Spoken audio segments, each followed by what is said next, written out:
안녕하세요. 이인차 변호사입니다. 이번 시간에는 법률론과 사실론에 대해서 설명을 드릴게요.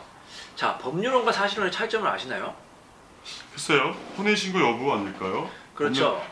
혼인신고를 한 게 법률론이고요. 혼인신고를 하지 않고 이제 부부처럼 사는 걸 사실론이라고 합니다. 자, 우리 남자 여자가 만나서 결혼한다. 그럼 결혼식을 하죠. 네. 근데 결혼식을 하면은 이제 그 자체가 이제 사실혼이 되는데, 결혼식을 하고 혼인신고를 하지 않는 커플이 요즘에 꽤 늘어나고 있어요. 요즘 젊은이들 같은 경우에는 이제 혹시 헤어질 수 있으니까 쉽게 헤어지기 위해서 혼인신고 안 하는 이제 사실혼 부부가 있고, 또 연세 드셔가지고 재혼하는 그 부부들이 있잖아요. 재혼할 경우에도 여러 가지 뭐 사회적인 체면이라든지 자녀들의 눈치 이런 것 때문에 혼인신고 안 하고 사시는 부부들이 있습니다. 이걸 사실혼이라고 하는데요. 자, 그럼 사실혼과 동거의 차이점은 뭘까요? 동거. 동거는 둘 다 같이 사는 거잖아요.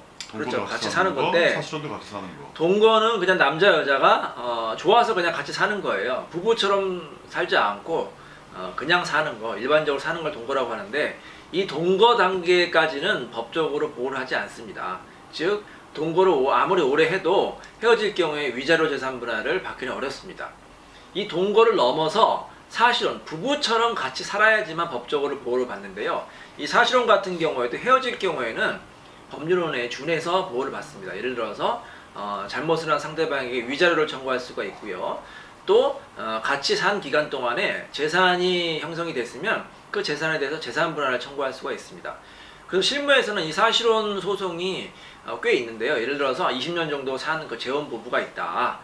그런데 아내 같은 경우에 남편에 대해서 그 뇌조를 잘했다. 남편이 재산을 형성했을 경우에는, 헤어질 경우에는 사실혼 해소를 하면서 위자료와 재산 분할 청구할 수가 있습니다.